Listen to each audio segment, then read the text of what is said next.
शंकर के पास नारायण आए। भगवान शंकर ने कहा, प्रभु आपने कौन सी लीला की, क्या किया? भगवान ने कहा, वो सब छोड़ो, जाने दो, जो हुआ सो हुआ, आपका काम होने से मतलब है ना। भगवान शंकर ने कहा, नहीं, एक बार मैं भी जानना चाहता हूं, हुआ क्या? भगवान नारायण ने कहा, बताता हूं। और भगवान नारायण ने फिर से वही मोहिनी स्वरूप धारण किया। और जब मोहिनी स्वरूप धारण किया, भगवान इतने सुंदर, इतने सुंदर, इतने सुंदर दिखे कि भगवान शंकर को भी देख के रहा नहीं गया। और भगवान शंकर भगवान के पीछे, मोहिनी के पीछे दौड़ पड़े। और जैसे ही दौड़े, भगवान का तेज निकला और उस तेज को सभी देवताओं ने एक पात्र में एकत्रित किया और कहा, एक काम करो, इस तेज को ले जाकर के मां अंजना के गर्भ में स्थापित कर दो। सप्तर्षियों को बुलाया गया, सप्तर्षि आए और उस तेज को ले जाकर के मां अंजना के पास खड़े हुए। जब खड़े हुए, मां अंजना ने कहा, कैसे सेवा कर सकते हैं हम आपकी? कहा, हमें भोजन करना है। मां अंजना ने कहा, मैं अभी आपको पवाती हूं।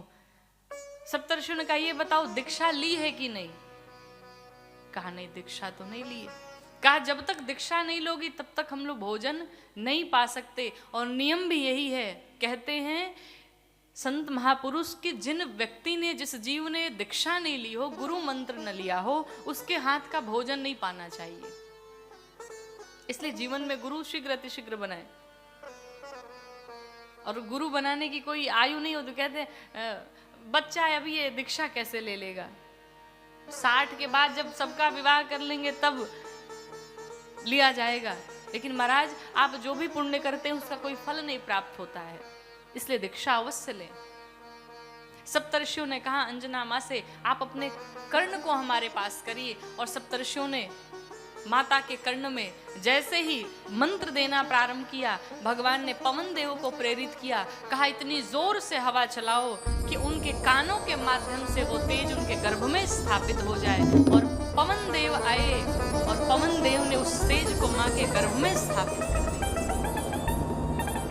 ये बात पता चल गई अंजना मैया को कि मेरे गर्भ में भगवान शंकर का तेज स्थापित हो चुका है। मां अंजना ने कहा कि ये कुकृत्य किसने किया? मैं अभी कुंवारी कन्या हूं, और अगर मैं समाज के सामने ऐसे जाऊंगी तो कोई मुझे स्वीकार नहीं करेगा। भगवान ने कहा, आप चिंता न करिए, आपके जो पुत्र होंगे भगवान शंकर के ये अंश हैं, और इन्हीं से आपकी ख्याति बढ़ेगी। आपके चरित्र के ऊपर कोई लांछन नहीं आएगा, बल्कि पूरा संसार आपकी पूजा करेगा। और वही श्री हनुमान जी महाराज के रूप में प्रकट हुए। तो मां ने कहा, आखिर मैं अकेले रहूंगी कैसे? तो केसरी जी से फिर अंजना मैया का विवाह कराया गया। इस प्रकार से भगवान हनुमान जी महाराज के 3 पिता, शंकर, भगवान शंकर और पवन और केसरी, ये 3 हुए। और वही श्री हनुमान जी महाराज का प्राकट्य हुआ। और कहते, अगर भगवान राम तक पहुंचना है तो श्री हनुमान जी महाराज के चरणों की सेवा करनी पड़ेगी।